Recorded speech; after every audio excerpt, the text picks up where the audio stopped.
पहला दिना। तो आपके सामने जो सवाल दिख रहा है वो एनडीए 2018 के सेकंड पेपर में पूछा गया था और ये प्रोबेबिलिटी प्रायिकता के बेज प्रमेय आपने पढ़ा होगा क्लास 12th में, तो उसका सवाल है। तो ऐसे सवालों को पढ़ने में तो आपको दिख रहा होगा पूरा पेज भर गया है, लेकिन आपको हंसी आएगी ऐसे क्वेश्चनों पर कि क्या दे दिया है, ये इतने सरल होते हैं बेज प्रमेय के सवाल। वैसे तो हम एक क्वेश्चन एक वीडियो में कराते हैं, लेकिन हमने एक और एग्जाम्पल डाल दिया है जिससे आपको ज़्यादा समझ में आए, वो भी PYQ है। इस क्वेश्चन को करने के बाद जो अगला क्वेश्चन आएगा ना, उसको आपको पढ़ने की भी जरूरत नहीं पड़ेगी पूरा। तो इसको देखते हैं। एक बोल्ट फैक्ट्री में मशीन है XYZ फैक्ट्री के कुल उत्पादन के क्रम से 25%, 35% और 40% बोल्टों का निर्माण करती है।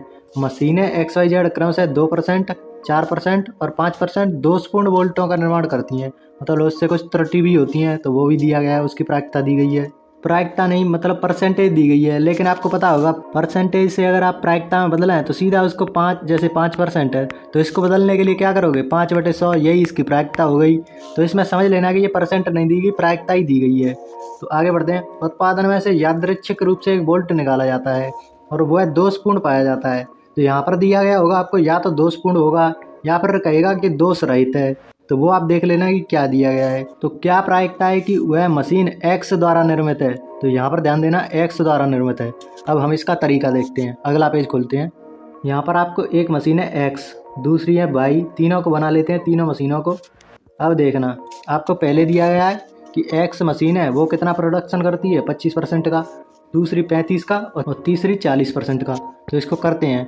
आप परसेंटेज को परसेंटेज में ही रहने दें, क्योंकि उसको बाद में सब में ऐसा ही करेंगे, जैसे बट्टे में 100 कर देंगे। जैसे 40% है तो 40/100, तो सब में नीचे 100 आ जाएगा तो कट जाएगा। तो आप सीधा परसेंटेज में रहने दें, उसको सीधा परसेंटेज रहने दें।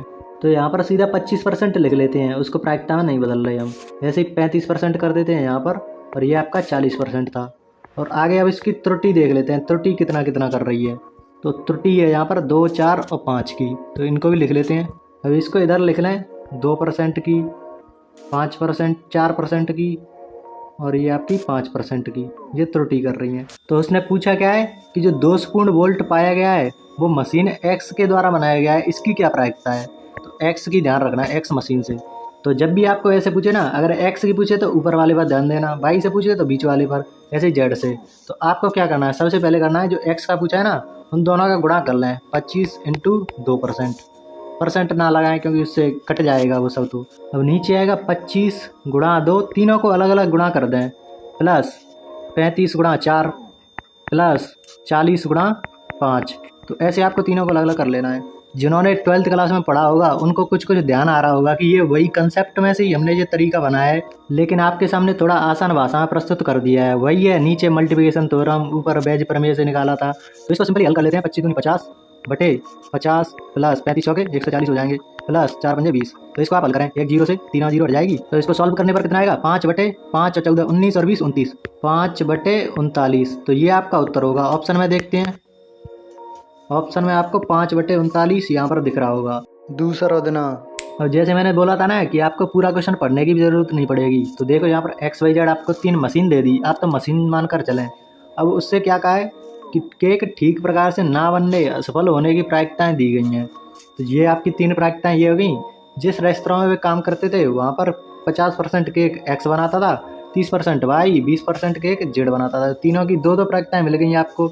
X के कारण होने वाली असफलताओं का अनुपात, असफलताओं का यहाँ पर दिया था, और असफलताओं में से एक का पूछा है कि X के कारण क्या है। अब वही अपना डायग्राम बना लेते हैं, नहीं तो आप सिंपल यहीं से दोनों गुणा करके कर दें तो वो भी आपको आसानी से मिल जाएगा। इस क्वेश्चन में आपको ये ध्यान रखना है बस कि यहाँ पर पिछले वाले क्वेश्चन में तो दोनों हमारी परसेंटेज में थी, लेकिन यहाँ पर ये परसेंटेज में ना दी गई हैं। तो हम इन परसेंटेज वालों को 50/100, 30/100 ऐसे करके इनको प्रायिकता में बदल लेंगे, मतलब संख्या में बदल लेंगे। तो उन दोनों को गुणा कर लेंगे। करते हैं इसको। तो जो मशीन X थी वो 50% केक बनाती थी, तो 50% को कैसे कर देंगे, 50/100, 0 से 0, 5/2, 1/2 हो जाएगा। मतलब प्रायिकता 1/2 हो जाएगी X की। ऐसे ही हम 30/100 Y वाले की निकाल लेंगे और 20/100 जो Z वाले थे उसको निकाल लेंगे। तो ऐसे हमने तीनों को परसेंटेज से संख्या में बदल लिया। अब उनके आगे वाली प्रायिकताओं को लिखते हैं, कितनी कितनी थी, 0.02, 0.03, 0.05।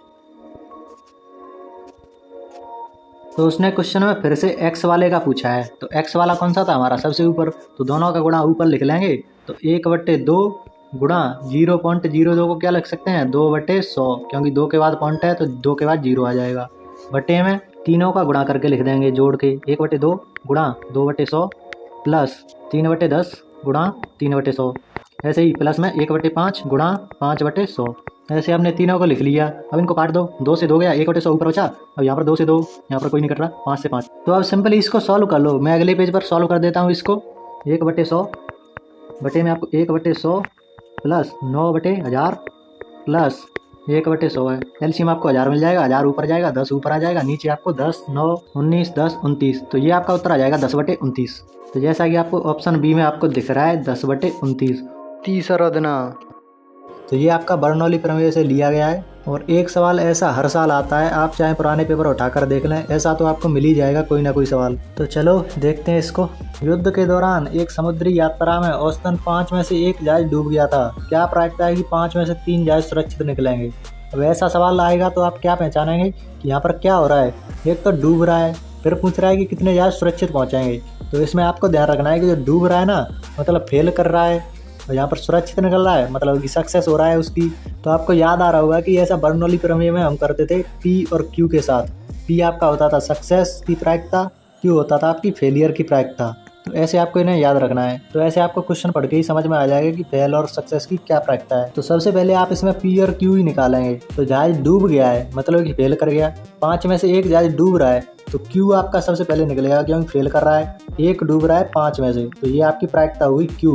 अब ये फेल करना और सक्सेस करना एक दूसरे के उल्टे होते हैं, तो इनमें आपको पी निकालना है। तो 1 में से इस क्यू को घटा दो, तो 1 में से 1/5 को घटाएंगे तो कितना आ जाएगा 4/5। तो ऐसे आपको दोनों मिल गए। तो आपने क्यू और पी निकाल लिए, तो आपका सवाल हो गया। अब सीधा डायरेक्ट रख देते हैं फॉर्मूले में। आपका बर्नौली का फार्मूला होता है x बराबर r बराबर NCR p की पावर r q की पावर n माइनस r। तो रख देते हैं। इसमें आपको क्या था, n और r को भी आपको समझा देता हूँ।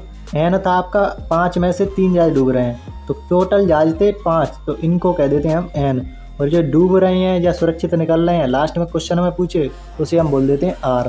तो दोनों आपको मिल गए। फार्मूला में रखते हैं इनको।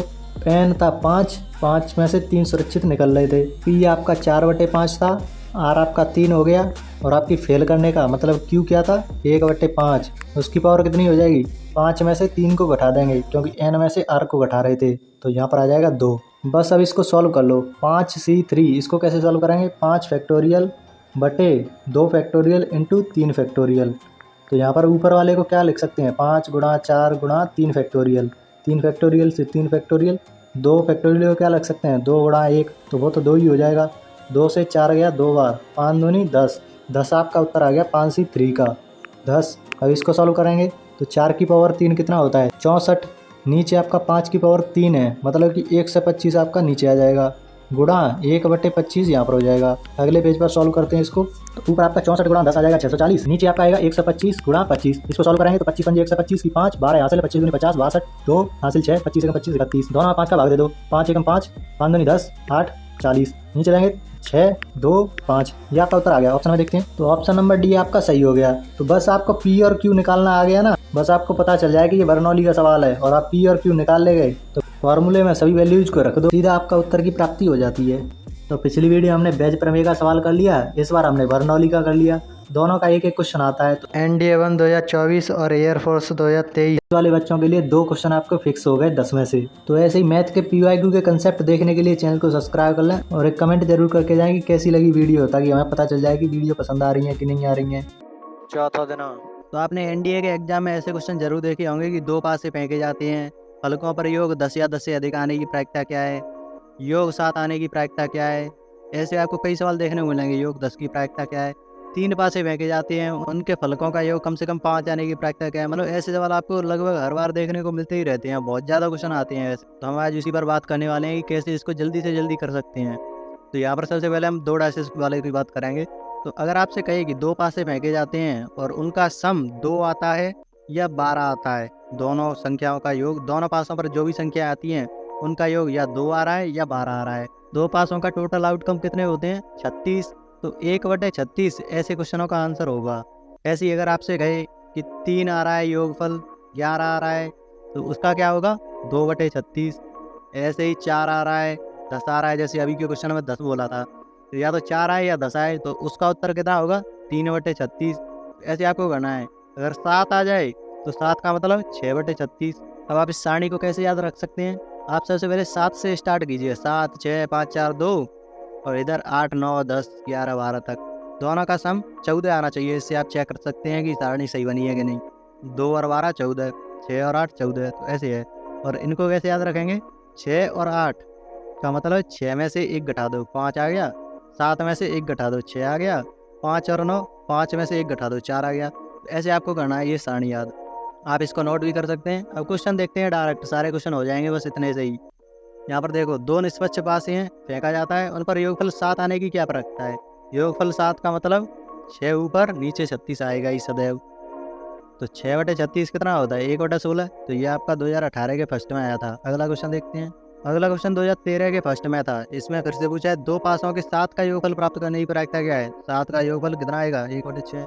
नेक्स्ट क्वेश्चन है, दो पासे फेंके जाते हैं, फलकों का योग 10 या 10 से अधिक आने की क्या प्रक्रिया है? तो यहाँ पर देखना है 10 या 10 से अधिक कितना होगा? 11 या 12। 12 से अधिक हो नहीं सकता क्योंकि दोनों पासों पर 6 या 6 पड़ गया। तो इससे ज़्यादा तो पढ़ ही नहीं सकता, 7 पढ़ेगा नहीं क्योंकि किसी पासे पर 7 अंक होता ही नहीं है। तो 6 और 6 मतलब 12 टोटल योग हो सकता है लास्ट। अब हमें तीनों की प्रायिकता अलग अलग निकाल लेनी है और तीनों को जोड़ देंगे तो आंसर आ जाएगा। 4 और 10 का जोड़ा होता था, कितना आता था? 3/36। तो इसका हो गया 3/36। ऐसे ही 11 किसके साथ आता? 3 और 11, तो इसका क्या था? हो जाएगा 2/36। ऐसे ही 12 कितनी बार आता था? 12 के साथ 2 आता था, तो 2 का मतलब 1/36। वैसे भी आप देखेंगे 12 कितने तरीकों से बन सकता है? 6 और 6 से ही तो बन सकता है, एक ही तरीका है। तो 1/36, तीनों को जोड़ दें कितना आ जाएगा? 3, 2, 5, 6, 6/36, 1/6। ऑप्शन नंबर डी आपका सही हो जाएगा। अगला क्वेश्चन देखो, एक पासा 2 बार फेंका जाता है। एक पासा 2 बार फेंका जाता है या 2 पासे 1 बार फेंका जाता है, दोनों का मतलब एक ही है। योग दर्शाने की प्रायिकता क्या है? 10 किसके साथ आता था? 4 के। कितना हो जाएगा? 3/36 मतलब 1/12। 5 और देना। अब आ गया 3 पासों वाला। 3 पासों वाला का कोई कंसेप्ट नहीं है शुरुआत में, इसका तरीका होता है, वो तरीका मैं आपको क्वेश्चन से सिखा दूंगा। तो 3 पासों वाला का सबसे पहले क्या करना है? 3 पासों के टोटल आउटकम कितने होंगे? 2 पासों के 30 होते थे, 3 पासों के कितने हो जाएंगे? 216 हो जाएंगे। 6 गुणा 6 गुणा 6, 216। तो ये आपको नीचे आएगा सदैव। अब देखना है 3 पासे कम से कम 5 योग होने की प्रायिकता पूछी है।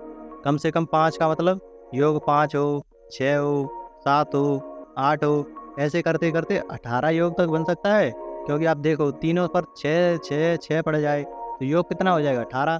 तो हमें इतने तक देखने पड़ेंगे। 5 का देखो कितनी बार कितने तरीकों से बन रहा है, फिर 6 देखो कितने तरीकों से योग बन रहा है, ऐसे 18 तक देखना पड़ेगा। तो ये बहुत लंबा तरीका हो जाएगा। लेकिन इसको हम दूसरे तरीके से कैसे करेंगे कि हम ज़्यादा से ज़्यादा 5 तक ले लें और उसको 1 में से घटा दें। आपने ये कंसेप्ट तो देखा ही होगा ना प्रायिकता में कि 1 माइनस, अब यहाँ पर ज़्यादा से ज़्यादा 5 का मतलब कितना हो जाएगा? 1 से समा रहे हैं। 1 योग हो सकता है, कभी नहीं हो सकता क्योंकि तीनों पर 1 1 1 पड़ गया तो योग 3 होगा, मतलब मिनिमम योग तो 3 ही होगा। तो 3 योग की प्रायिकता देख लेंगे और 4 की देख लेंगे।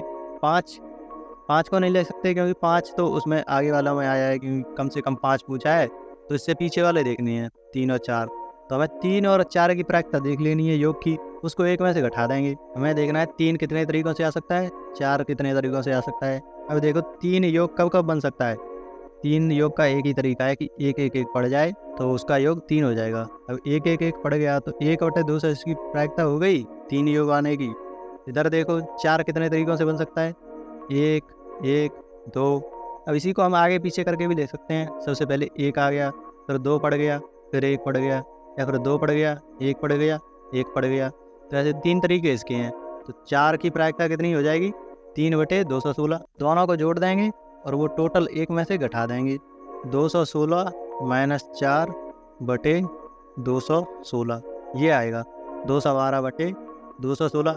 इसको आगे हल कराएंगे तो कितना आएगा? 4 से काट दो दोनों को, 4 पंजे 20, 1 12, 4 3 12 बटे 4 पंजे 20, 16, 4 चौके 16। 53/54 इसका आंसर हो जाएगा। 53/54 इसका आंसर हो गया। ये तरीका आप इसे दोबारा देख लें एक बार, अगर नहीं समझ में आया तो। यही तरीका है करने का और बहुत आसान तरीका है। अगर एक बार सीख गए तो ये क्वेश्चन आता ही है। ऐसा क्वेश्चन 2022 में भी आया है। आगे बढ़ने से पहले मुझे एक और कंसेप्ट बताना है। जैसे अभी मैंने देखा था ना, 4 योग कितने तरीकों से बन रहा है? 1 1 2। तो अब ऐसे हमने बनाए थे, ये 3 तरीके बनाए थे, 2 1 1, 1 2 1, 3 तरीके बने थे ना। अब ऐसे ही अगर ज़्यादा आ जाएं, जैसे हम इन तरीकों को डायरेक्ट कैसे गिन सकते हैं? अब आपको पहला तरीका तो ये निकालना ही पड़ेगा। अब आपको क्या करना है? 3 संख्याएं हैं, 3 फैक्टोरियल लिखो, नीचे जितने भी सेम हो, जैसे ये दोनों सेम है तो 2 फैक्टोरियल का भाग दे दो, जितने भी सेम हो उतना का भाग देना है। तो इसको सॉल्व कराएंगे तो ऊपर आ जाएगा 6, नीचे आ जाएगा 2, आंसर कितना आ गया 3। तो वैसे ही आपने लिखा था कि 3 तरीके ये बन रहे हैं ना, तो वो डायरेक्ट भी निकाल सकते हैं। अब ये जो चीज़ बताई है वो अगले क्वेश्चन में काम आने वाली है, तो इसलिए मैंने पहले बता दी। और यहाँ पर देखो 3 फेयर डाइस हैं, इनका योग 15 या 15 से अधिक आने की प्रायिकता बतानी है। मतलब 3 का योग 15 या 15 से अधिक कैसे होगा, 15 आ जाए, 16 आ जाए योग, 17 आ जाए योग, 18 आ जाए, ये 4 तरीके ही तो हैं। अब इन चारों का हम एक एक करके देखेंगे। तो यहाँ पर देखो 15 कितने तरीकों से बना सकते हैं हम, 5 5 5 ऐसे पड़ जाए, सिंपल तरीका है। 6 पड़ जाए, 4 पड़ जाए, 5 पड़ जाए, ये भी तरीका है। 6 पड़ जाए, 6 पड़ जाए, 3 पड़ जाए, ये भी तरीका है। अब देखो टोटल कितने तरीकों से हम बना सकते हैं। तो यहाँ पर 5 5 5 को कितनी बार इधर उधर कर लो, वो तो एक ही तरीका रहेगा। तो यहाँ पर देखो मैंने अभी जो कंसेप्ट कराया है वो काम आएगा। तीनों संख्या अलग अलग, 3 फैक्टोरियल, सेम कितनी है, एक भी नहीं है, तो नीचे किसी का भाग नहीं आएगा, तो 6 इसके तरीके हो जाएंगे। इसके कितने तरीके होंगे, 3 फैक्टोरियल बटे 2 फैक्टोरियल, क्योंकि 2 सेम है इसमें, तो इसका कितना आ जाएगा 3 तरीके। मतलब 15 योग आने की कैसी प्रायिकता हो जाएगी, सबको गिनो, 6 3 9 1 10, 10 बटे 2 सा 16, इसकी 15 योग आने की प्रायिकता हो गई। ऐसे ही हम 16 की निकालेंगे, ऐसे ही फिर 17 की 18 की, 16 की निकालते हैं। 16 कितने तरीके से बन सकता है, 6 पड़ जाए, 6 पड़ जाए, 4 पड़ जाए, 6 पड़ जाए, 5 पड़ जाए, 5 पड़ जाए, तो ये 2 तरीके हैं। अब इसको फिर से उसी तरीके से घुमा दो, 3 फैक्टोरियल बटे 2 फैक्टोरियल कितना आएगा, 3 तरीके। इधर से ऐसे भी इधर से 3 तरीके, मतलब 6 बटे 216 यहाँ से आ जाएगा। ऐसे ही हम 17 की देखेंगे और 18 की देखेंगे। 17 कितने तरीक़ों से बन सकता है, 6 5 6, और कोई तरीका नहीं है, इसी को इधर उधर कराएंगे तो 3 फैक्टोरियल बटे 2 फैक्टोरियल, वही 3 तरीके इसके हो जाएंगे। 3 बटे 16 इसकी प्रायिकता हो जाएगी 216। इधर देखो एक ही तरीका है, 6 6 6, इसका तो एक 1 बटे 216 ही रहेगा। अब सबको जोड़ देंगे हम, तभी तो आएगी प्रायिकता। तो हमने सबको जोड़ दिया, 10 बटे 16, ये कितने आने की थी, तो 15 आने की, ये 16 योग आने की, ये 17, ये 18, तीनों को जोड़ा 20 बटे 216 आया। इसको दोनों को 4 से भाग दो तो आपका फाइनल उत्तर 5 बटे 54 आ जाएगा। ये 5 बटे 54 ये आपका उत्तर हो जाएगा। तो मेथड थोड़ा लंबा है लेकिन तरीका बहुत आसान है। देख लो, आपको कोई एक्स्ट्रा स्टेप नहीं है जो आपको पता ना हो, सारे कंसेप्ट आपको पता है। आगे लास्ट क्वेश्चन है ये, इसको देख लेते हैं। मतलब इसके बाद भी एक क्वेश्चन है जो 2022 में आया था, उसको भी करेंगे, लेकिन इसको पहले देख लेते हैं। यदि 4 पासे हैं, अब तक हमने 3 पासे 2 पासे देख लिए हैं, अब 4 पासे वाला है। 4 पासे एक साथ फेंके जाते हैं, उन पर आने वाली संख्याओं का योग 25 होने की प्रायिकता बताओ। ये क्वेश्चन बस एक ही चीज़ से हो जाएगा। देखो कैसे, आपने देखा 6 आएगा एक पर, दूसरे पर 6 आ गया, तीसरे पर 6 आ गया, 18 योग हो गया, लास्ट पर भी 6 आ गया, कितना योग हुआ टोटल 24। और ये कह रहा है 25 कब आएगा, तो हमारा टोटल योग अधिकतम योग ही 24 तक पहुँच पाएगा कैसे भी करके। 25 कभी आएगा ही नहीं, तो कभी आएगा नहीं तो 0 हो जाएगा। अगर आपको टोटल आउटकम चाहिए, वैसे एक्स्ट्रा बता रहा हूँ, 6 गुणा 6 गुणा 6 गुणा 6 ऐसे कराएंगे 6 बार, कितना आ जाएगा 1296 करके देख लेना। तो नीचे अगर वैसे कोई और क्वेश्चन आ जाए तो नीचे 1296 आपको पहले से याद होना चाहिए। तो आपने सभी तरह के क्वेश्चन कर लिए हैं, लेकिन एक क्वेश्चन और बचा है, उसको भी कर लेते हैं, लगे याद। अच्छा सॉरी, मैं इसी की बात कर रहा था, ये वाला क्वेश्चन ही मुझे ध्यान नहीं रहा था, मुझे लगा था आगे आएगा। यही क्वेश्चन है, बहुत इंपॉर्टेंट है। देखो ये तो मैंने समझाया है, इसीलिए आपको लंबा लगा है। अगर आप स्वयं कराएंगे ना तो बहुत जल्दी कर देंगे इस क्वेश्चन को। और 3 डाइस वाले क्वेश्चन इस वक्त ज़्यादा ट्रेंड में चल रहे हैं, तो उनको करना मत भूलना। अगर आपको पढ़ाने का तरीका पसंद आ रहा है तो चैनल को सब्सक्राइब कर लेना। मिलते हैं नेक्स्ट वीडियो में, तब तक के लिए कुछ ना कुछ सीखते रहिए। धन्यवाद।